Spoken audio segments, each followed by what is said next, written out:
রসুল আকরাম সাল্লাল্লাহু আলাইহি ওয়াসাল্লাম রবিউল আউয়াল মাসে জন্মগ্রহণ করেছেন। তবে কোন দিন জন্মগ্রহণ করেছেন এটার ব্যাপারে ইখতিলাফ রয়েছে, মতভেদ রয়েছে। কেউ বলে 8, কেউ বলে 12, কেউ বলে 2, কেউ বলে আবার এই এক একজনে এক এক রকম মতভেদ প্রকাশ করেছেন। তো সর্বসাকুল্যগত হলো রসুল আকরাম সাল্লাল্লাহু আলাইহি ওয়াসাল্লাম রবিউল আউয়াল মাসে জন্মগ্রহণ করেছে, রবিউল আউয়াল মাসে জন্মগ্রহণ করেছে। তবে তারিখটার ব্যাপারে মতভেদ রয়েছে।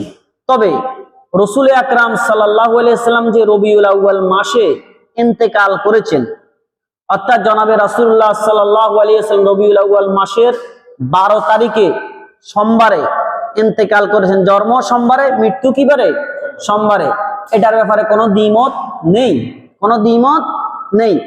সুতরাং রসুল সাল্লাল্লাহু আলাইহি ওয়াসাল্লাম রবিউল আউয়াল মাসে জন্মগ্রহণ করেছে, আবার রবিউল আউয়াল মাসে আবার দুনিয়া থেকে বিদায় নিয়ে চলে গেছেন।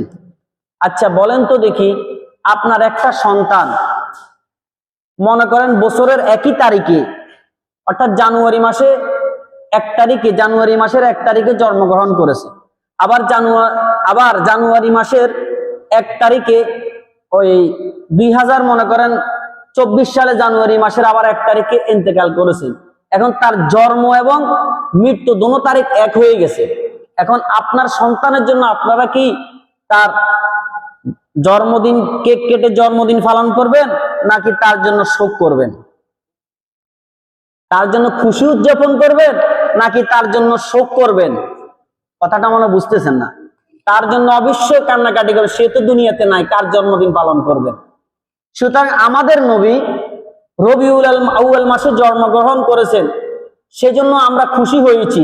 কিন্তু রসুল তো রবিউল আউয়াল মাসের 12 তারিখে আবার দুনিয়া থেকে চলে গেছেন। তাহলে কি এখন কি আমাদের কি খুশি উদযাপন করা দরকার, নাকি রসুলের বিদায়ের বেদনায় আমরা ব্যথিত হওয়া দরকার? তাহলে এক শ্রেণীর লোক যে উদযাপন করে, এটা কি শরীয়ত সম্মত? সাহাবায়ে কেরামের 30 বছর এবং কি খোলাফায়ে রাশিদিনের 30 বছর, সাহাবায়ে কেরামের 110 হিজরি পর্যন্ত সাহাবায়ে কেরাম ছিলেন, এবং কি 220 হিজরি পর্যন্ত তাবিন, তবে তাবিন ছিল। এই সব সোনালী যুগ, অর্থাৎ 3 জমানাকে রসুল সোনালী যুগ বলেছেন। একটা হইল কি খায়রুল কুরুনি করনি, হাদিস খুরদার মধ্যে পড়া হয় সুম্মাল্লাযীনা ইয়ালুনহুম সুম্মাল্লাযীনা ইয়ালহুম। সর্বশ্রেষ্ঠ যুগ হলো আমার যুগ, মানে রসুলের যুগ, এরপরে হচ্ছে সাহাবার যুগ, এরপরে তাবিইনদের যুগ, এরপরে হলো তবে তাবিইন। সুতরাং এই সমস্ত জামানার মধ্যে এটার প্রচলন ছিল না। 600 হিজরির পরে এই নতুন আবিষ্কার বেদাত সৃষ্টি করেছে। সুতরাং এটা পালনীয় নয়, এটা বর্জনীয়, এটা বিদআত। কারণ রসুলের শোকের কারণে আমরা ব্যথিত হওয়া দরকার ছিল, কিন্তু সে জায়গায় আমরা আনন্দ উৎস করি। তো রসুল আকরাম সাল্লাল্লাহু আলাইহি ওয়াসাল্লাম যে 12 তারিখে জন্মগ্রহণ করেছেন এটা তো নিশ্চিত না। তাহলে আপনি কিভাবে 12 তারিখে তার জন্মদিবস পালন করেন? কিন্তু 12 তারিখে যে মৃত্যু হয়েছে, ইন্তেকাল করেছেন, এটা তো নিশ্চিত। তাহলে ওই দিন তো কি করা যায় না, জন্মদিবস পালন করা যায় না। কারণ তাদের উদ্দেশ্য হলো রসুল আকরাম সাল্লাল্লাহু আলাইহি ওয়াসাল্লামের আদর্শ শুধু রসুলের জন্মের মধ্যে সীমাবদ্ধতা তারা রাখতে চায়। কারণ রসুল সাল্লাল্লাহু আলাইহি ওয়াসাল্লাম যদি আমরা মিলাদ পালন করি, তাহলে রসুল সাল্লাল্লাহু আলাইহি ওয়াসাল্লামের মিলাদ পালন করলে নামাজ লাগবে না, রোজা লাগবে না, হজ লাগবে না, ওখানে খাওয়ার ব্যবস্থা আছে, সিন্নির ব্যবস্থা আছে, গরু জবাই করার ব্যবস্থা আছে। কারণ ওইটা তো আনন্দের বিষয়, ওখানে শুধু খাওয়া দাওয়ার আমোদ ফুর্তি। কিন্তু রসুলের সিরত যখন মানবো, আদর্শ যখন মানবো, তখন প্রত্যেকটা জীবনে, প্রত্যেকটা কর্মক্ষেত্রে আমাকে রসুলের আদর্শ মেনে চলতে হবে, সেটা আমার জন্য কঠিন। এই জন্য ওই ঈদ মিলাদুন্নবী পালন করেনওয়ালারা শুধু মিলাদ দিয়ে ব্যস্ত। রসুল আকরাম সাল্লাল্লাহু আলাইহি ওয়াসাল্লাম আদম আলাইহিস সালামের জন্মের 9313 বছর পরে, এবং কি হযরত নূহ আলাইহিস সালামের তুফানের 6135 বছর পরে, হযরত মূসা আলাইহিস সালামের 2300 বছর পরে, এবং কি হযরত ঈসা আলাইহিস সালামের জন্মের 570 বছর পরে, আসহাবে গাফের ঘটনার 70 বছর পরে, রসুল আকরাম সাল্লাল্লাহু আলাইহি ওয়াসাল্লাম প্রায় বাংলাদেশ থেকে 4000 কিলোমিটার দূরে মক্কা নগরীতে কুরাইশ বংশে বাবা আব্দুল্লাহর উদর থেকে মায়ের গর্ভে, মা আমিনার গর্ভে রবিউল আউয়াল মাসে 8 তারিখ বা কিংবা 12 তারিখ কিংবা 2 তারিখের মধ্যে সোমবারের দিন শুভে সাদেকের টাইমে সারা বিশ্বের হেদায়েতের জন্য মানবতার দূত হিসাবে রব্বুল আলামিন জনাবে রাসূলুল্লাহ সাল্লাল্লাহু আলাইহি ওয়াসাল্লামের আগমন ঘটিয়েছেন। এটা হলো রসুলের মিলাদ, রসুলের জন্ম। এই রসুলের জন্মটা, মিলাদটা এখানের মধ্যে আমাদের জন্য সীমাবদ্ধ নয়। রসুল শুধু এটার জন্য আগমন করেন নাই, রসুল আগমন করেছেন আমাদেরকে সাচ্চা মুসলমান বানানোর জন্য, আল্লাহর রসুলের আর আদর্শে আদর্শিত হওয়ার জন্য। আল্লাহ রসুল সাল্লাল্লাহু আলাইহি ওয়াসাল্লাম 23 বছর জিন্দেগির মধ্যে যেগুলা করেছেন সেগুলাকে আমাদের গাইডলাইন হিসাবে, অর্থাৎ আমাদের জীবন পরিচালনা করার জন্য আমাদেরকে একটা গাইডলাইন দিয়ে গেছেন। সে আমাদেরকে একটা সংবিধান দিয়ে গেছেন, সেটার নাম হলো আল কোরআন। আল কোরআন এবং আল কোরআনকে রসুলের তরিকা অনুযায়ী, রসুলের সুন্নাহ অনুযায়ী জীবন পরিচালনা করার জন্য রসুল দ্বারার মাঝে এসেছেন। সুতরাং রসুল সাল্লাল্লাহু আলাইহি ওয়াসাল্লামের শুধু মিলাদ নিয়ে ব্যস্ত হলে হবে না, মিলাদটাকে বিশ্বাস করতে হবে। অর্থাৎ মিলাদ, রসুলের জন্ম বিশ্বাস করি, রসুল আসছেন দুনিয়ার মাঝে, কি জন্য আসছেন সেটাই হলো আমাদের মুখ্য উদ্দেশ্য। সেটা হলো আমাদের মুখ্য উদ্দেশ্য, কি জন্য রসুল সাল্লাল্লাহু আলাইহি ওয়াসাল্লামকে আল্লাহ পাক রব্বুল আলামিন পাঠিয়েছেন। রসুল সাল্লাল্লাহু আলাইহি ওয়াসাল্লামের হায়াত ছিল 63 বছর। কত বছর? 63 বছর হায়াত ছিল। 63 বছরের হায়াতের মধ্যে রসুল সাল্লাল্লাহু আলাইহি ওয়াসাল্লামের মাক্কি জীবনী অর্থাৎ নবুয়ত প্রাপ্ত হয়েছেন 40 বছরে। 40 বছরের আগে মক্কায় যে ছিলেন, এই 40 বছর আগে যে সমস্ত ঘটনা ঘটেছেন রসুলের জিন্দেগির মধ্যে, এই সমস্ত ঘটনাগুলো হলো রসুলের নবুয়তের জন্য দলিল। রসুল যে নবী এটার জন্য দলিল। এটার জন্য কি দলিল? এখানে আমাদের পালনীয় করার কিছু নেই, শুধু আমরা বিশ্বাস করতে হবে আলোচনার বিষয়। রসুল আকরাম সাল্লাল্লাহু আলাইহি ওয়াসাল্লাম নবুয়তের পরে মক্কায়, নবুয়তের পরে তার 2টা জিন্দেগি ছিল, একটা হলো মাক্কি আর একটা হলো মাদানী জিন্দেগি। মক্কার মধ্যে রসুল সাল্লাল্লাহু আলাইহি ওয়াসাল্লাম কত বছর ছিলেন? কত বছর? 13 বছর। আর মদিনাতে ছিলেন 10 বছর, তাহলে কত হইলো? 23 বছর। এই 23 বছর জিন্দেগির মধ্যে রসুল সাল্লাল্লাহু আলাইহি ওয়াসাল্লাম যে আল্লাহ পাক তাকে আল কোরআন দিয়েছেন, নবুয়ত দিয়েছেন, এই নবুয়ত এই আল কোরআন যেটা দিয়েছেন সংবিধান, যে রসুলের যে আখলাক চরিত্র সব কিছু আমাদেরকে, এটা হচ্ছে আমাদের জন্য করণীয়। রসুল সাল্লাল্লাহু আলাইহি ওয়াসাল্লামের জীবন থেকে, জন্ম থেকে রসুল সাল্লাল্লাহু আলাইহি ওয়াসাল্লাম 63 বছর জিন্দেগি পর্যন্ত সমস্ত কাজ কর্ম রসুলের, এগুলাকে বলা হয় সিরত। রসুলের কি বলা হয়? সিরত বলা হয়। অর্থাৎ রসুলের জীবন আদর্শ, রসুলের জীবন আদর্শ। 63 বছরের জিন্দেগি বলা হয় রসুলের জীবন আদর্শ। আমরা রসুলের জীবন আদর্শ মানি কি মানি না? মানি। তাহলে এই 63 বছর জীবন আদর্শের ভিতরে রসুলের জন্ম আছে না নাই? তাহলে যারা বলে আমরা রসুলের মিলাদ মানি না, তারা আসলে কি সত্য বলেছে নাকি মিথ্যা বলেছে? তারা অবশ্যই কাযাব, তারা মিথ্যা বলেছেন। আমরা যেহেতু রসুলের 63 বছর জিন্দেগিটাকে আমরা মানি, কারণ রসুলের সিরত মানি, রসুলের 63 বছরের জিন্দেগিটাকে বলা হয় রসুলের জীবন আদর্শকে 63 বছরের জীবন আদর্শকে বলা হয় সিরত। আমরা সিরত মানি, এই জন্য রসুলের মিলাদও মানা হয়ে যায়। যাই হোক, আজকের আলোচ্য বিষয় সেটা না, আলোচ্য বিষয় রসুলের সিরাত সম্পর্কে, যে রসুল সাল্লাল্লাহু আলাইহি ওয়াসাল্লাম যে আসছেন ধরার মাঝে, কি জন্য আসছেন, আমাদের জন্য রসুলের মধ্যে কি রয়েছে। আল্লাহ পাক রব্বুল আলামিন সূরা আহজাবের 21 নম্বর আয়াতের মধ্যে ইরশাদ করেন, লাকাদ কানা লাকুম ফি রাসূলিল্লাহি উসওয়াতুন হাসানা। ও মুমিন মুসলমানেরা, লাকাদ কানা লাকুম, অবশ্যই তোমাদের জন্য রয়েছে, ফি রাসূলিল্লাহি, আল্লাহ রাসূল সাল্লাল্লাহু আলাইহি ওয়াসাল্লামের মধ্যে, ইয়ানি ফি সিরাতি রাসূলিল্লাহ, অর্থাৎ রাসূলের জীবন আদর্শের মধ্যে, সিরতের মধ্যে উসওয়াতুন হাসানা, উত্তম চরিত্র রয়েছে, উত্তম আদর্শ রয়েছে রসুলের জিন্দেগিতে। রসুলের জিন্দেগির মধ্যে তোমাদের জন্য উত্তম আদর্শ রয়েছে। লিমান কানা ইয়ারজুল্লাহ ওয়াল ইয়াউমাল আখিরা, তাদের জন্য রয়েছে যারা আল্লাহ পাক রব্বুল আলামিনের আশা করে। লিমান কানা ইয়ারজুল্লাহ, আল্লাহ পাককে পাওয়ার আশা করে, আল্লাহ পাকের সন্তুষ্টি আশা করে। যারা কি করে আল্লাহ পাককে পাওয়ার জন্য, সন্তুষ্টির জন্য আশা করে, ওয়াল ইয়াউমাল আখির, এবং পরকালের বিশ্বাস করে, শেষ দিবসের বিশ্বাস করে তাদের জন্য, এবং কি ওয়া যাকারাল্লাহ কাসীরা, আর যারা আল্লাহকে বেশি জিকির করতে চায় অর্থাৎ আল্লাহকে বেশি বেশি স্মরণ করে, তাদের জন্য রয়েছে রাসূলের জিন্দেগীর মধ্যে উত্তম আদর্শ। তিন শ্রেণীর লোকদের জন্য রাসূলের জিন্দেগীর মধ্যে উত্তম আদর্শ রয়েছে।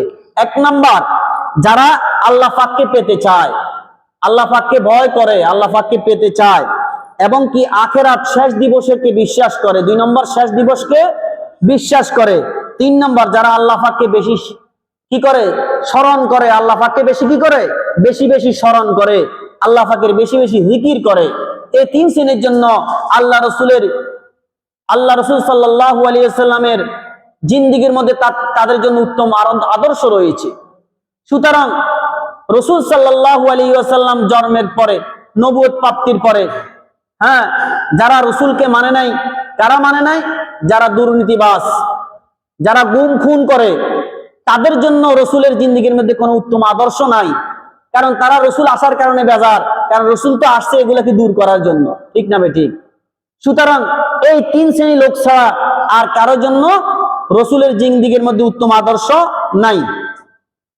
আল্লাহ রাসূল সাল্লাল্লাহু আলাইহি ওয়াসাল্লাম যে উত্তম চরিত্রের উপর অধিষ্ঠিত প্রতিষ্ঠিত, এই কথার ঘোষণা আল্লাহ পাক রব্বুল আলামিন স্বয়ং কোরআনের মধ্যে দিয়ে দিয়েছেন। কিসের মধ্যে দিয়ে দিয়েছেন? কোরআনের মধ্যে দিয়ে দিয়েছেন। আল্লাহ পাক রব্বুল আলামিন সূরা নূনের মধ্যে ইরশাদ করেন, নুন ওয়াল কলামি ওয়া মা ইয়াসতুরুন মা আনতা বিনি'মাতি রাব্বিকা বিমাজনুন ওয়া ইন্নাকা লাআলা খুলুকিন আযীম। আল্লাহ রাসূল সাল্লাল্লাহু আলাইহি ওয়াসাল্লাম যখন নবুয়ত প্রাপ্তির 40 বছর আগ পর্যন্ত মক্কাবাসীর জন্য আলামিন নামে উপাধি ছিল, সত্যবাদী, সত্য যুবক। তার লাইফে কোনো মিথ্যা ছিল না, কোনো দুর্নীতি ছিল না, কোনো অন্যায় কাজ ছিল না। সবাই এক নামে তাকে বিশ্বাস করতো, আলামিন, ঠিক না ঠিক? আলামিন নামে বিশ্বাস করত। তারা রাসূলের জন্ম বিশ্বাস করেছে, মিলাদ বিশ্বাস করেছে। যখন সিরতের দাওয়াত দেওয়া শুরু করলো, যখন বলে ইয়া আইয়ুহান নাস কুলু লা ইলাহা ইল্লাল্লাহ তুফলিহুন, হে মানুষেরা তোমরা পড়ো লা ইলাহা ইল্লাল্লাহু মুহাম্মাদুর রাসূলুল্লাহ, তোমরা নাজাত পেয়ে যাবে, এটা পড়ো। যখন তাদের দেব দেবীর বিরুদ্ধে যখন দাওয়াত দিতে লাগলো, একত্ববাদ আল্লাহর দাওয়াত দিতে লাগলো, তখন তারা রাসূল সাল্লাল্লাহু আলাইহি ওয়াসাল্লামকে আর মানতে রাজি নাই, এখন সিরত মানতে রাজি নাই। স্বয়ং আবু লাহাব যে রাসূলের মিলাদে খুশি হয়ে বান্দি আজাদ করেছেন, সেও মানতে রাজি নাই। সুতরাং মিলাদ মানলে হবে না, সিরাত মানলে জান্নাতে যাওয়া যাবে। শুধু মিলাদ মানলে জান্নাতে যাওয়া সম্ভব নয়। তখন একথা বলার পরে এখন মক্কার কাফেররা ষড়যন্ত্র শুরু করে দিয়েছে যে মুহাম্মদকে কিভাবে ঘায়েল করা যায়, কিভাবে দমন করা যায়। বলল, হে মুহাম্মদ, তুমি মক্কার সমস্ত সম্পদ তুমি যা চাও তাও তোমাকে দিয়ে দিব, তুমি এই পথ থেকে ফিরে আসো। হে মুহাম্মদ, তোমাকে সুন্দর, মক্কার সুন্দর রূপসী নারী দেওয়া হবে, তুমি এই পথ থেকে ফিরে আসো। বিভিন্ন রকমের প্রস্তাব দেওয়া হলো, কিন্তু দয়ার নবী, মায়ার নবী রাহমাতাল বলল যে এটা কখনো সম্ভব নয়। আল্লাহ পাক রব্বুল আলামিন আমাকে যেটার জন্য পাঠিয়েছেন, আমার জীবন চলে যাবে, তারপরও আমি দাওয়াতের কাজ ছাড়বো না, একত্ববাদের দাওয়াতের কাজ কখনো আমি ছাড়বো না। যখন মুহাম্মদকে যখন ফিরানো গেল না, তখন তাদের সংসদ, মক্কার কাফেরদের সংসদ দারুন নাদওয়া, তাদের সংসদের নাম ছিল দারুন নাদওয়া। দারুন নাদওয়ার মধ্যে বসে তারা সবাই যুক্তি করলো, পরামর্শ করলো যে মুহাম্মদকে কি করা যায়, কিভাবে তাকে দমন, নিপীড়ন, নির্যাতিত করা যায়। বর্তমানে আমাদের সমাজের মধ্যে যদি, আমাদের রাষ্ট্রের মধ্যে যদি কোনো একটা ভালো উদ্যোগ নেওয়া হয়, অথবা সৎ কোনো কাজের কি নেওয়া হয়, উদ্যোগ নেওয়া হয়, তখন এক শ্রেণীর লোকেরা, তারা যে ঘুষ খাইতে পারবে না, দুর্নীতি করতে পারবে না, এই জন্য তারা এটারে দমন নিপীড়ন করার জন্য বিভিন্ন রকমের চক্রান্ত করে। সুতরাং তারা চিন্তা করলো যে মুহাম্মদ যে কালিমার দাওয়াত দিচ্ছে, আমাদের এই দেব দেবীর বিরুদ্ধে দাওয়াত দিয়েছে, আমাদের এই বাপদাদার ধর্মকে তারা সে নিঃশেষ করার জন্য যে সে যে পায় তারা চালিয়েছে, সুতরাং তাকে কিভাবে শেষ করা যায়। তখন তারা পরামর্শ যে বলো যে মোহাম্মদ, সব তোমরা বলো মোহাম্মদ একজন গণক। তখন কেউ আর বিশ্বাস করবে না। তখন এক শ্রেণীর লোকেরা বল না, মোহাম্মদ তো গণক নয়, সে তো গণকের মতন কিছুই করে না। তাহলে বলো মোহাম্মদ হলো জাদুঘর।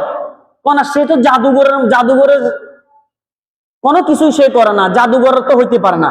তাহলে তাকে পাগল বলো, পাগল। তা কি বলো? পাগল বলো।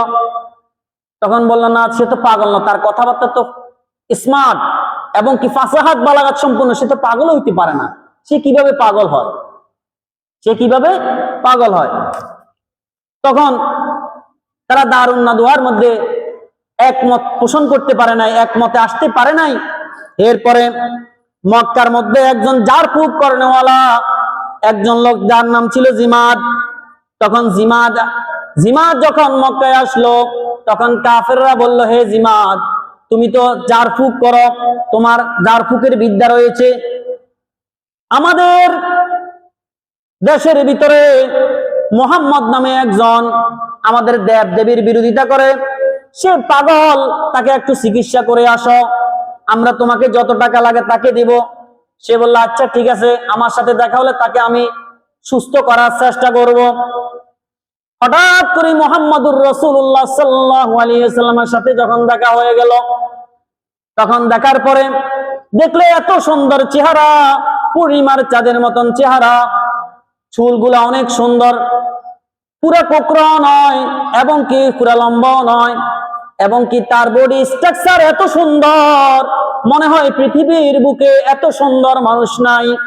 সুতরাং এত সুন্দর মানুষ কিভাবে পাগল হয় তার বুঝে আসলো না। তখন বললে, হে মোহাম্মদ, আমি তোমাকে সুস্থ করার জন্য এসেছি, তুমি নাকি পাগল। একথা বলার পরে দয়ার নবী, মায়ার নবী রাহমাতাল লিল আলামিন বললেন আলহামদুলিল্লাহ। কি বললেন? আলহামদুলিল্লাহ। মান ইয়াহদিল্লাহু ফালা মুদিল্লা লাহু ওয়া মান ইউদ্লিলহু ফালা হাদিয়া লাহু ওয়া আশহাদু আল্লা ইলাহা ইল্লাল্লাহু ওয়া আশহাদু আন্না মুহাম্মাদান আবদুহু ওয়া রাসূলুহু। সর্বপ্রথম খুতবা পড়লেন। কি পড়লেন? খুতবা পড়লেন। খুতবা পড়ার পরে এখন কথা বলবেন। এর আগে জিমাদ বলল, এ মুহাম্মদ, তুমি কি বাক্য উচ্চারণ করেছো আবার বলো। তিনি আবার বললেন। এরপরে আবার বলল, শুনতে মন চায়, তুমি আবার বলো। আবার বললেন। এভাবে যখন তিনবার বলল, তখন বলল, আমি মক্কার অনেক জ্ঞান অর্জন করেছি, অনেক ফাসাহাত, অনেক সাহিত্য আমি অর্জন করেছি। তোমার বাক্যগুলার মধ্যে, বাক্যের চরণগুলার মধ্যে এত সুন্দর ফাসাহাত, এত সুন্দর, তোমার এই বাক্যগুলা এত সুন্দর, এত শুদ্ধ, এরকম তো আর কোন সময় কোনো বাক্য শুনি নাই। তুমি এত সাহিত্যিক কোথায় থেকে অর্জন করলে? জীবনে অনেক দর্শন শিখেছি, কিন্তু তোমার মতন এরকম দর্শন তো আর শিখতে পারি নাই। আমি তোমাকে কি সুস্থ করব? আমি নিজেই তো অসুস্থ। হে মুহাম্মদ, তুমি আমাকে কালিমা পড়ে মুসলমান বানিয়ে দাও, আর আমাকে পড়ে দাও লা ইলাহা ইল্লাল্লাহু মুহাম্মাদুর রাসূলুল্লাহ সাল্লাল্লাহু আলাইহি ওয়াসাল্লাম। তখন কবি বলেন, गुन चाहे दिल को नसी में इश्क नावा कर दिया, मम मरीज़े होश थे मस्ती ने अच्छा कर दिया। জিমাদ মুহাম্মদকে চিকিৎসা করার জন্য আসিয়া নিজেই চিকিৎসা হয়ে গেল। ঠিক না বেঠিক? নিজে কি হয়ে গেল? তাহলে সুতরাং মুহাম্মদ পাগল নয়। তখন রাসূলুল্লাহ পাক রব্বুল আলামিন আরেক আয়াতের মধ্যে মুহাম্মদ যে পাগল নয়, এটার স্বীকৃতি স্বয়ং রব্বুল আলামিন দিয়েছেন। রব্বুল আলামিন বলেন, নুন, নুনের কসম, ওয়াল কলমি, এবং কলমের কসম, ওয়া মা ইয়াসতুরুন, এবং কি কলম দ্বারা যেটার উপর লেখা হয় সেটার কসম, মা আনতা বিনিমাতি রাব্বিকা বিমাজনুন। হে মুহাম্মদ, আল্লাহ পাক রব্বুল আলামিনের নিয়ামতের ফজলে করমে আপনি কোন পাগল নয়। ওয়া ইন্নাকা লাআলা খুলুকিন আযীম, আপনি সর্বোৎকৃষ্ট চরিত্রের উপর অধিষ্ঠ। বলেন সুবহানাল্লাহ। নুন, এখানে নুনের কসম আল্লাহ পাক রব্বুল আলামিন খেয়েছেন। নুন মানে কি? তাফসীর ইবনে কাসিরের মধ্যে লেখা আছে, তাফসীর ইবনে কাসির মধ্যে এনেছে, নুন দ্বারা উদ্দেশ্য হলো, কোন মুফাসসিরে কেরাম বলেছেন যে আল্লাহ পাক রব্বুল আলামিন সর্বপ্রথম আল্লাহ পাক রব্বুল আলামিন মানুষের তাকদীর সৃষ্টি করেছেন। কি সৃষ্টি করেছেন? খালাকাল্লাহু মাকাদিরাল খালকি ক্বাবলা আন ইয়াখলুকাস সামাওয়াতি ওয়াল আরদ। আসমান জমিন সৃষ্টি করার 50,000 বছর আগে আল্লাহ পাক রব্বুল আলামিন মানুষের তাকদীর সৃষ্টি করেছেন। কি সৃষ্টি করেছেন? তাকদীর সৃষ্টি করেছেন। অর্থাৎ যা কিছু ঘটবে, যা কিছু রিজিক পাবে, হায়াত পাবে, সবকিছু আল্লাহ পাক রব্বুল আলামিন লিপিবদ্ধ করেছেন। ওয়া কানা আরশুহু আলাল মা, আর আল্লাহ পাক রব্বুল আলামিন আরশ ছিল সেই সময় পানির উপরে ভাসমান। এরপরে আল্লাহ পাক রব্বুল আলামিন নুন সৃষ্টি করেছেন। মুফাসসিরুল কিরাম বলে নুন দ্বারা উদ্দেশ্য হলো একটা মাছ, যেটা পৃথিবীর অর্থাৎ জমিনের তলদেশে রয়েছে একটা মাছ। যে মাছটা এত বড়, এত বড়, এই মাছের পিঠের উপরে সারা পৃথিবী কি আছে? সারা পৃথিবী এই মাছের পিঠের উপরে রয়েছে। এই পৃথিবী বলতে এই যত এই স্থলভাগ এই মাছের পিঠের উপরে রয়েছে। এই মাছের পিঠের উপর আল্লাহ পাক রব্বুল আলামিন যখন জমিনকে রেখে দিলেন, তখন জমিন দুলতে আরম্ভ করলো। আল্লাহ পাক রব্বুল আলামিন বলেন ওয়াজআলনাল জিবালা আওতাদা, তখন আমি পাহাড়কে পেরেক স্বরূপ বানিয়ে দিলাম, আর জমিন লড়ে না। আল্লাহ পাক রব্বুল আলামিন নুন সৃষ্টি করেছেন। আর কিছু মুফাসসিরিন বলেন নুন দ্বারা উদ্দেশ্য হলো দোয়াত সৃষ্টি করেছেন। দোয়াত অর্থাৎ যেটার দ্বারা কি হয়, যে কালি দ্বারা লেখা হয়। আর কলম তো কলম, যেটার দ্বারা মানুষের তাকদীর লেখা হয়। কেউ কেউ বলেছেন যে ওই মাছের পিঠের উপরে একটা কি রয়েছে, একটা গরু রয়েছে, যেটার 40,000-এরও বেশি শিং রয়েছে। এক এক মুফাসসিরিন কেরাম এক একটা বলেছেন। যাই হোক, আল্লাহ পাক নুনের কসম খেয়েছেন। এরপরে বলেছেন কলম, কলমের কসম খেয়েছেন, এবং কলম দ্বারা যেটার উপর লিপিবদ্ধ করা সেটার কসম খেয়েছেন। 3টা কসম খেয়েছেন। কসম খাওয়ার পরে বলেন মা আনতা বিনিমাতি রাব্বিকা বিমাজনুন, আমি রব্বুল আলামিন তিনটা কসম খেয়ে বলতেছি, আল্লাহ পাক রব্বুল আলামিন নেয়ামতের ফজল কর্মে আপনি পাগল নন। আল্লাহ পাক সাক্ষী দেন, আল্লাহ রাসূল কি নন? ওয়া ইন্নাকা লা আলা খুলুকিন আযীম, নিশ্চয় আপনি উত্তম চরিত্রের উপর অধিষ্ঠিত রয়েছেন। আল্লাহ পাক আরেক আয়াতের মধ্যে বলেন ওয়া মা সাহিবুকুম বিমাজনুন, তোমাদের সাথী অর্থাৎ রাসূল আকরাম সাল্লাল্লাহু আলাইহি সাল্লাম পাগল নন। আল্লাহ পাক নিজেই সাক্ষী দিয়েছেন। সুতরাং আল্লাহ রাসূল সাল্লাল্লাহু আলাইহি সাল্লাম যে উত্তম চরিত্রের উপর অধিষ্ঠিত, এরপরে আল্লাহ পাক রব্বুল আলামিন বলেছেন ওয়া ইন্নাকা লা আলা খুলুকিন আযীম, নিশ্চয় আপনি উত্তম চরিত্রের উপর অধিষ্ঠিত রয়েছেন। এখন উত্তম চরিত্র কি? চরিত্র মানুষের 3 ধরনের হয়। কিতাবের মধ্যে লিখেছে খুলুক 3 প্রকার, চরিত্র 3 প্রকার। 1 নম্বর খুলুকে হাসান। খুলুকে হাসান শব্দের অর্থ হলো আপনাকে কেউ আঘাত করেছে, একটা চর মেরেছে, আপনি তাকে একটা চর দিয়ে দিয়েছেন, এটা হলো খুলুকে হাসান, এটা সুন্দর চরিত্র। আরেকটা চরিত্র হচ্ছে খুলুকে কারিম। একজনে আপনাকে একটা আঘাত করেছে, পাল্টা তাকে আঘাত আপনি করেন নাই, মাফ করে দিয়েছেন, এটা হলো খুলুকে কারিম। এটা হলো খুলুকে কি? কারিম। আরেকটা হলো খুলুকে আযীম। খুলুকে আযীম হলো আপনাকে কেউ আঘাত করেছে, আপনার ক্ষতি করেছে, আপনি তো তার ক্ষতি করলেন না, বরং তাকে মাফ করে দিয়ে তাকে আরো কিছু উপকার করে দিলেন, এটার নাম হলো কি?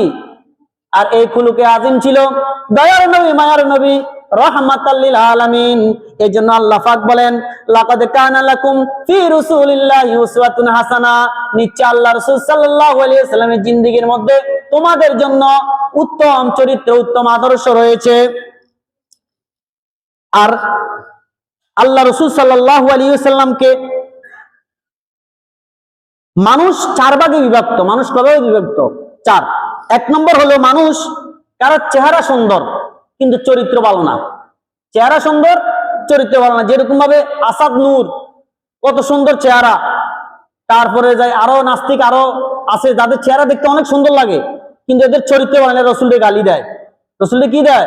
আল্লাহ রাসূল মান সাব্বা নবিয়ান ফাকতুলুহু, যারা নবীকে গালি দিবে তাদের শাস্তি হলো একদম হত্যা, তওবা করলে হবে না, তাদেরকে হত্যা করে দাও। আরেকটা হলো মানুষের চেহারা সুন্দর নয় কিন্তু চরিত্র ভালো, যেমন নাকি বেলালে হাবশি রাদিয়াল্লাহু তাআলা আনহু, তিনার চেহারা সুন্দর না হলে কি হবো, তিনার এমন চরিত্র, এমন আখলাক ছিল যার কারণে রাসূল সাল্লাল্লাহু আলাইহি ওয়াসাল্লাম মেরাজে বেহেশতে যায় আর আগে আগে বেলালের কদমের আওয়াজ শুনে তখন বললো এ বেলাল দুনিয়াতে আসেন, বলে বেলাল আমি আমার আগে আগে তোমার কদমের আওয়াজ কেন শুনি? বলে ইয়া রাসূল তুমি এমন কি উত্তম আমল করো, বলে যে আমি কিছুই করি না, শুধু আমি মসজিদে ঢোকার আগে 2 রাকাত তাহিয়াতুল মসজিদ পড়ি, তাহিয়াতুল মসজিদ 2 রাকাত সালাত আদায় করি। এবং কি ফাতে মক্কার সময় বেলাল রাদিয়াল্লাহু তাআলা আনহুকে বললেন, হে বেলাল তুমি মক্কার ছাদের উপরে যে আযান দাও, আজকের খুশি আমরা আযান দিয়ে পালন করব। বেলাল রাদিয়াল্লাহু তাআলা আনহু কিয়ামতের ময়দানে আযান দিবেন। সুতরাং বেলালের এত মর্যাদা হলো কেন? রাসূলের সিরাত ধরার কারণে, রাসূলের আদর্শ অবলম্বন করার কারণে। সুতরাং আল্লাহ পাক রব্বুল আলামিনের দরবারে চেহারা উদ্দেশ্য নয়। আল্লাহ বলেন যে আমি তোমাদের কি চাই না, তোমাদের চেহারা চাই না, ওয়ালাকিন ইয়ানজুরু ইলা আমালিকুম, আমি তোমাদের আমল চাই, কার উত্তম, কার আমল কত বেশি উত্তম। সুতরাং আরেক রকম মানুষ রয়েছে যাদের চেহারাও সুন্দর নাই, চেহারাও সুন্দর নাই, চরিত্রও সুন্দর নাই। আছে না নাই? ফেরাউনের চেহারা সুন্দর আসেনি, চরিত্র সুন্দর আসেনি। ফেরাউনের চেহারা সুন্দর আসেনি, চেহারাও সুন্দর নাই, চরিত্র সুন্দর নাই। আরেকটা মহামানব যার চেহারাও পূর্ণিমার চাঁদের মতন, আর চরিত্র হলো উত্তম চরিত্র, যে চরিত্রের উপরে আর কোন চরিত্র নাই, তিনি হলেন আর কেউ নয় আমাদের দয়ার নবী, মায়ের নবী, রাহমাতুল লিল আলামিন মুহাম্মাদুর রাসূলুল্লাহ সাল্লাল্লাহু আলাইহি ওয়াসাল্লাম। আম্মা জান আয়েশা বলেন, ওয়ালিল আফাকি শামসুন তাতলু বাদাল ফাজরি ওয়ালানা শামসুন তাতলু বাদাল ইশাই। আকাশের একটা সূর্য রয়েছে, যে সূর্যটা ফজরের পরে উদিত হয়, আর আমার একটা সূর্য রয়েছে যেটা ইশার নামাজের পরে উদিত হয়। অর্থাৎ রাসূলের চেহারা এত সুন্দর ছিল, চেহারার কারণে পুরা ঘর আলোকিত হয়ে যেত। সাহাবায়ে কেরাম বলেন যে একবার চাঁদের দিকে তাকাই, একবার রাসূলের দিকে তাকাই, দেখলাম যে চাঁদের চেয়েও রাসূল বেশি সুন্দর। বলেন সুবহানাল্লাহ। জনাবে রাসূলুল্লাহ সাল্লাল্লাহু আলাইহি ওয়াসাল্লাম যে সৌন্দর্য ছিল, বডি স্ট্রাকচার ছিল, সারা পৃথিবীর সমস্ত সৌন্দর্য রাসূলকে দেওয়া হয়েছে। সেখান থেকে অর্ধেক সৌন্দর্য হযরত ইউসুফ আলাইহিস সালামকে দেওয়া হয়েছে। ইউসুফকে দেখিয়া নারীরা হাত কেটে ফেলেছে ফল কাটার সময়, আর আমাদের নবীকে যদি দেখতো তাহলে তারা কলিজায় কেটে ফেলতো। ঠিক না? ঠিক। সুতরাং রাসূলের যেরকম চেহারা সুন্দর, বডি সুন্দর, সামাইলে 30 মিনিট যে আছে সেটা বর্ণনা দেওয়া এখন সম্ভব নয়। রাসূল কত সুন্দর ছিল। সুতরাং রাসূলের আদর্শ সুন্দর, চরিত্র সুন্দর, রাসূলের চেহারাও সুন্দর। আম্মা জান খাদিজা রাদিয়াল্লাহু তাআলা আনহা বলেন, জিবরাইল আলাইহিস সালাম বলেন, কলাবতু মাশারিকাল আরদি ওয়া মাগারিবাহা, আমি পৃথিবীর পূর্ব, পশ্চিম, উত্তর, দক্ষিণ সব জায়গায় বিচরণ করেছি, এবং কি নবীরা যত নবী দুনিয়াতে এসেছে সব নবীকে দেখেছি, কিন্তু মুহাম্মদ সাল্লাল্লাহু আলাইহি ওয়াসাল্লামের মতন ফালাম আরা আহাদান আহসানা ওয়া আজমালা ওয়া আশরাফা মিন মুহাম্মাদিন সাল্লাল্লাহু আলাইহি ওয়াসাল্লাম, কিন্তু মুহাম্মদ সাল্লাল্লাহু আলাইহি ওয়াসাল্লামের মত এত সুন্দর, মুহাম্মদ সাল্লাল্লাহু আলাইহি ওয়াসাল্লামের মতন এত ভদ্র, নম্র, ভদ্র, উত্তম চরিত্রের অধিকারী আর কাউকে আমি দেখি নাই। আম্মা জান খাদিজা রাদিয়াল্লাহু তাআলা আনহা বলেন যে আমি মুহাম্মদুর রাসূলুল্লাহ সাল্লাল্লাহু আলাইহি ওয়াসাল্লামকে শুধু ভালোবেসেছি, কারণ হলো ওয়াল্লাহি ইয়া মুহাম্মাদিন লা হুব্বুকা লিআহসানি লিহুসনি খুলুকিকা ওয়া সিদকি হাদিসিক, এ মুহাম্মদ সাল্লাল্লাহু আলাইহি ওয়াসাল্লাম আমি আপনাকে শুধু ভালোবেসেছি আপনার উত্তম চরিত্র দেখিয়া এবং সত্যবাদী দেখিয়া, আলামিন দেখিয়া। আম্মা জান খাদিজা রাদিয়াল্লাহু তাআলা বলেন যে আমি রাসূলকে ভালোবেসি শুধু একমাত্র রাসূলের উত্তম চরিত্র, উত্তম আদর্শ এবং রাসূলের সত্যবাদিত্ব দেখিয়া। প্রথম স্ত্রীকে, রাসূল সাল্লাল্লাহু আলাইহি ওয়াসাল্লাম প্রথম স্ত্রী হলো খাদিজা রাদিয়াল্লাহু তাআলা আনহা। খাদিজা রাদিয়াল্লাহু তাআলা আনহা 40 বছর বয়সে রাসূল সাল্লাল্লাহু আলাইহি ওয়াসাল্লামকে বিবাহ করেছেন। রাসূল আকরাম সাল্লাল্লাহু আলাইহি ওয়াসাল্লামকে বিবাহ করেছেন 40 বছর বয়সে। রাসূলের বয়স তখন ছিল 24-25 বছর। এর আগে খাদিজা রাদিয়াল্লাহু তাআলা আনহার আরো 2টা বিয়ে হয়ে গেছে, স্বামী মারা গিয়েছে, নিয়ত করেছে আর কখনো বিয়ে বসবে না। কিন্তু খাদিজা রাদিয়াল্লাহু তাআলা আনহা মক্কা নগরীর মধ্যে অনেক বিশিষ্ট শিল্পপতি ছিল, ব্যবসায়ী ছিল, কোটি কোটি টাকা তার ছিল, তার বিজনেস ছিল, কিন্তু তার বিজনেস পরিচালনা করার জন্য কোনো সৎ লোক পাওয়া যাচ্ছিল না। তখন তিনি তার খাদেমকে, তার অ্যাসিস্ট্যান্টকে বলল, এমন একটা মানুষ তালাশ করো যে আমার এই ব্যবসা পরিচালনা করবে। এবং সে সত্যবাদী হতে হবে, আমানতদারি হতে হবে। তখন তিনি খোঁজ করে দেখলেন মক্কা নগরীর মধ্যে একজন যুবকের নাম পাওয়া যায়, সবার মুখে মুখে তার নাম হলো মুহাম্মদুর রাসূলুল্লাহ সাল্লাল্লাহু আলাইহি ওয়াসাল্লাম। তাকে সবাই আল আমিন খ্যাতি দিয়েছেন, যিনি বিশ্বস্ত যাকে খ্যাতি দিয়েছেন। তার কাছে গেলেন, যাওয়ার ফলে বললে যে আপনাকে খাদিজার ব্যবসা পরিচালনা কাজে আপনাকে সময় দিতে হবে, আপনাকে এমডি বানাইতে চায়, আপনি কি বলেন? বলে তখন তিনি চিন্তা করলেন যে 24 বছর বয়স হয়ে গেল, 25 বছর বয়স হয়ে গেল, টাকা পয়সার দরকার আছে, বেকারত্ব যাচ্ছে না, সুতরাং রাজি হয়ে যায়। তিনি রাজি হয়ে গেলেন এবং কি রাজি হওয়ার পরে খাদিজা রাদিয়াল্লাহু তাআলা আনহা তার ব্যবসার মাল দিয়া তাকে সিরিয়া পাঠাইয়া দিলেন। ওই সিরিয়ার মধ্যে পাঠাইয়া খাদেম দিয়া যখন পাঠাচ্ছিলেন, পথের মধ্যে খাদেমকে বলে দিল যে তার খোঁজ খবর রাখবে, তার খেদমত করবে, তাকে কষ্ট দিবে না এবং শত্রু আসলে তার মোকাবেলা করবে। ওই খাদেমটা ছিল, খাদিজার খাদেমটা ছিল সুঠাম দেহের অধিকারী, বীর ফলওয়ান ছিল। তখন জনাবে রাসূলুল্লাহ সাল্লাল্লাহু আলাইহি ওয়াসাল্লামের ছায়ার জন্য রৌদ্রের মধ্যে যখন সে কাপড় গোছাচ্ছিল যে তাকে ছায়া দিবে, তার পূর্বে দেখে আকাশ থেকে একটা মেঘমালা আসিয়া রাসূলকে ছায়া দিচ্ছে। এই অবস্থায় সে আশ্চর্য হয়ে গেল।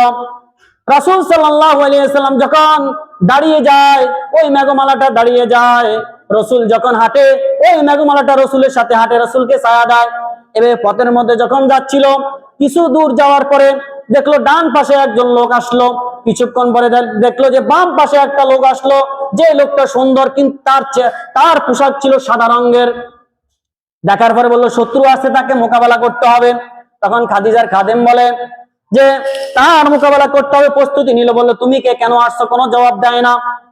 এভাবে বাম পাশের লোককে জিজ্ঞাসা করলো, কোনো জবাব দেয় না। এভাবে চলতে চলতে যখন সামনে গেল, সামনে যাওয়ার পরে এরপরে দেখলো হঠাৎ করে ডান পাশের লোকটা আবার নাই, কিছুক্ষণ পরে দেখে বাম পাশের লোকটা আবার নাই। এভাবে চলতে চলতে আবার যখন গেল, তখন দেখলো পরবর্তীতে আরো দুইটা লোক এসে, অপরিচিত।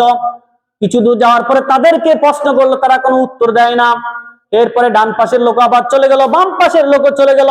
তখন সে বুঝলো যে তারা যে কাজ করছে তারা রসুলের শত্রু নয়, নিশ্চয় বন্ধু, কাজের দ্বারা বোঝা যায়। কিন্তু তারা তো কোনো জবাব দেয়, নিশ্চয় আল্লাহ পাকের কোনো ফেরেশতা হবে। এভাবে যাইতে যাইতে যখন সিরিয়া পৌঁছে গেল, সিরিয়া পৌঁছার পরে যখন ব্যবসার কাজ আরম্ভ করলো, তখন এমন ব্যবসা হয়েছে, রসুলের হাতে এমন বরকত হয়েছে যে খাদিজার 20 বছর এত কি হয় নাই, ব্যবসা হয় নাই। কোথায় থেকে যিনি দামি দামি গ্রাহকরা আসে তার মালগুলো বেশি দাম দিয়ে কিনে নিয়ে গিয়েছে। এরপরে ব্যবসার মালের জন্য যখন আবার ফিরত, যখন ওখান থেকে যখন আমদানি রপ্তানি করবে, তখন ওখান থেকে কিছু মাল নিয়ে আসলো, উঠে করে বোঝাই করিয়া আনার পরে সিরিয়ার ওই সীমানার মধ্যে যখন ক্লান্ত হয়ে গেল, রসুল শুইবেন, তখন খাদিজার খাদেম কি করলো, একটা গাছতলার মধ্যে তার রেস্টের জন্য যখন ব্যবস্থা করতে লাগলো, তখন ওইখানে যাওয়ার পরে এমন ভাবে একটা ধাক্কা খেলো, একটা ধাক্কা দিয়া ওই খাদিজার খাদেমকে অনেক দূরে নিক্ষেপ করে দিল। তখন সে ভয়ে মক্কার দিকে দৌড়াতে লাগলো। কিছুক্ষণ পরে বেরিয়ে আসলো যে আমি তো এটা করতে পারি নাই, আমাকে তো একটা দায়িত্ব দিয়ে পাঠাইছে, আমি রসুলকে মুহাম্মদকে ছাড়িয়ে তো মক্কা যেতে পারি না। পরে আবার যখন ফিরে আসলো, তখন দেখলো মুহাম্মদ সাল্লাল্লাহু আলাইহি ওয়াসাল্লাম নিজেই ওই গাছতলার মধ্যে বিছানা করিয়া শুয়ে গেছেন রেস্ট করার জন্য। তখন আশ্চর্য হয়ে গেল, আমাকে এভাবে নিক্ষেপ করে দিল, মুহাম্মদ কিভাবে এখানে ঘুম যায়, এখানে কিভাবে বিছানা করে শুয়ে, আমার তো কিছু বুঝে আসে না। তখন ওই ঝুপড়ি থেকে একটা লোক আসতেছিল, একটা লোক আসিয়া সেও আশ্চর্য হয়ে গেল, এই লোকটা কিভাবে এই গাছতলার মধ্যে উপস্থিত হলে গাছতলার মধ্যে আসলো। তখন বলল যে এখানে তো কেউ আসতে পারে না, কারণ ওই লোকটা ছিল তাওরাত জবুরের হাফেজ ছিল, সে জানতো এখানে নবীরা ছাড়া আর কেউ ঘুমাইতে পারে না। তখন সে আস্তে আস্তে আসিয়া খাদিজার খাদেমকে জিজ্ঞাসা করলো, এই লোকটাকে তুমি কি চিনোনি? বলে চিনি। এই লোকটাকে? বলল মুহাম্মদ। তার বাড়ি কোথায়? মক্কায়। তখন বলল আল্লাহ পাক রব্বুল আলামিন তাওরাতের মধ্যে বলেছেন ইয়াতি মিন বাদিহি ইসমুহু আহমদ। তাওরাতের মধ্যে লেখা ছিল যে আল্লাহ পাক রব্বুল মুহাম্মদ সাল্লাল্লাহু আলাইহি ওয়াসাল্লাম পাঠানোর আগে তাওরাত কিতাবের মধ্যে ঘোষণা দিয়েছেন পরবর্তীতে এমন একটা নবী আসবে যার নাম হবে আহমদ। তখন জিজ্ঞাসা করলো, নাম তো মিলল না। বললো, হরে চিন্তা করলো যে আহমদ আর মোহাম্মদ দোনো শব্দের একই অর্থ, প্রশংসিত। তখন বললো, আচ্ছা তার বাবার নাম কি? বললো আব্দুল্লাহ। মায়ের নাম কি? আমেনা। এভাবে বলার পরে তখন তার সাথে মিলে যাচ্ছে ওই আখিরি জামানার নবীর সাথে, যে এভাবে তার গুণগুলা থাকবে, মিলে যাচ্ছে। তখন খাদিজার খাদেমকে বলল, এ খাদিজার খাদেম, তুমি শুনো, এখানে আজ পর্যন্ত কেউ এই গাছতলায় যেতে পারে না, যে যায় তাকে ধাক্কা মেরে ফেলে দেয়। এটা হলো নবীদের রেস্ট হাউস, এখানে কেউ যাইতে পারে না। মনে রাখো, তার নাম এবং কামের সাথে মিলে গেছে। তার বয়স কত? বললো বয়স 25 বছর। আল্লাহ পাক তাকে 40 বছরে নবুয়ত দিবে। তুমি এই কথা কাউকে বলো না, তাহলে তার বিরুদ্ধে দুশ্মনী করবে, শত্রুতা করবে, তাকে মেরে ফেলার জন্য চেষ্টা করবে। তখন তিনি আর বললেন না। ওখান থেকে রেস্ট করার পরে যখন মক্কায় চলে গেলেন, সর্বপ্রথম ঘটনা যখন খাদিজা রাদিয়াল্লাহু তাআলা আনহুকে বললেন, খাদিজা রাদিয়াল্লাহু তাআলা ঘটনাগুলো শুনিয়া তিনি আর স্থির থাকতে পারলেন না। বলল যে আমি নিয়ত করেছি আর কখনো বিয়ে করব না, কিন্তু এমন একটা মহামানবের সাথে আমার বিবাহ বন্ধ হলে আমার জীবন ধন্য হয়ে যাবে, সুতরাং আমি আবার বিয়ে বসবো তার কাছে। তখন তার চাচা আবু তালেবের কাছে গিয়া প্রস্তাব দিল। প্রস্তাব দেওয়ার পরে বললাম, আমার ভাতিজা বেকার, কোনো কাজকর্ম নাই, তুমি যে আমার ভাতিজাকে বিয়ে করতে চাও, তোমার তো কোটি কোটি টাকার মালিক, তুমি অনেক সম্ভ্রান্ত পরিবারের মেয়ে। বললো না, আমি বিয়ে করব। তোমার ভাতিজার যে চরিত্র রয়েছে, যে আখলাক রয়েছে, যে আদর্শ রয়েছে, যে গুণ রয়েছে, এটা সারা পৃথিবীর কোনো মানুষের সেটা নাই। তখন তাকে 40 বছর বয়সে বিয়ে করলেন। আর খাদিজা রাদিয়াল্লাহু তাআলা আনহুর কোটি কোটি মাল ইসলামের জন্য, ওই নবমুসলিমদের জন্য ব্যয় করে দিয়ে খাদিজা রাদিয়াল্লাহু তাআলা গরিবের মধ্যে পৌঁছে গেলেন। এবং খাদিজা রাদিয়াল্লাহু তাআলা শেষ মুহূর্তের মধ্যে যখন ইন্তেকাল করবেন, রাসূলকে বলল, ইয়া রাসূলুল্লাহ, ইয়া হাবিবাল্লাহ, আমি তো ইন্তেকাল করব, কিন্তু আখিরাতের কোনো পুঁজি নাই, আপনার একটা জুব্বা মুবারক আমাকে দিবেন দাফন করার জন্য, যাতে করে আমার কবর আযাব না হয়। দেখেন, তারা কবর আযাবকে, আখিরাতকে কত ভয় করতো। তখন রাসূল সাল্লাল্লাহু আলাইহি সাল্লাম বলে, খাদিজা কাঁদো না, তুমি কাঁদিও না, কারণ তুমি যদি মৃত্যুবরণ করো তাহলে তোমার সতীনের কাছে সালাম দিও। অর্থাৎ রাসূল আকরাম সাল্লাল্লাহু আলাইহি ওয়াসাল্লাম বলেছে, তুমি জান্নাত, ইশারা দিয়ে বলেছে যে তুমি জান্নাতে চলে যাবে। এবং কি একদা রাসূল সাল্লাল্লাহু আলাইহি ওয়াসাল্লাম জন্য যখন নাস্তা নিয়ে আসতেছিলেন, খাবার নিয়ে আসতেছিলেন, তখন জিবরাইল স্বয়ং খাদিজাকে সালাম দিয়েছেন এবং কি বলেছেন যে, খাদিজা, এই মুহূর্তে জিবরাইল তোমাকে সালাম দিয়েছে। বলেন সুবহানাল্লাহ। বলে, আমি আরেকটা জিনিস জন্য কান্নাকাটি করি, আমি আপনাকে মক্কার দুশমনদের থেকে হেফাজত করার জন্য অনেক চেষ্টা করেছি, আপনাকে পাহারা দিয়েছি, ইসলামের জন্য ধন সম্পদ বিলীন করে দিয়েছে, আমি মারা গেলে আপনার দেখভাল কে করবে? এবং খাদিজা রাদিয়াল্লাহু তাআলা আনহার ঘরে হযরত ফাতেমা রাদিয়াল্লাহু তাআলা আনহা জন্মগ্রহণ করেছেন। ফাতেমা বলল যে আমার আব্বার দেখভাল আমি নিজেই করব। এই জন্য রাসূল কোন ঘরে গেলে ফাতেমা কাপড় ধরে রাখতেন। তো এরপরে দেখেন, ঘটনা বলার উদ্দেশ্য হলো রাসূল আকরাম সাল্লাল্লাহু আলাইহি ওয়াসাল্লামের উত্তম আদর্শ আর চরিত্র দেখে আম্মা জান খাদিজা রাদিয়াল্লাহু তাআলা তাকে বিবাহ করলেন এবং তার কোটি কোটি ধন সম্পদ তার জন্য ব্যয় করে দিলেন, শুধু উত্তম চরিত্র দেখিয়া এবং সত্যবাদিত্ব দেখিয়া। তাহলে রাসূলের আদর্শে আমরা আদর্শিত হওয়ার দরকার আছে না নাই? রাসূলের সিরাত আমরা মানার দরকার আছে না নাই? আল্লাহ পাক রব্বুল আলামিন আমাদের সবাইকে রাসূলের আদর্শে আদর্শিত হয়ে জীবন গড়ার তৌফিক দান করুন।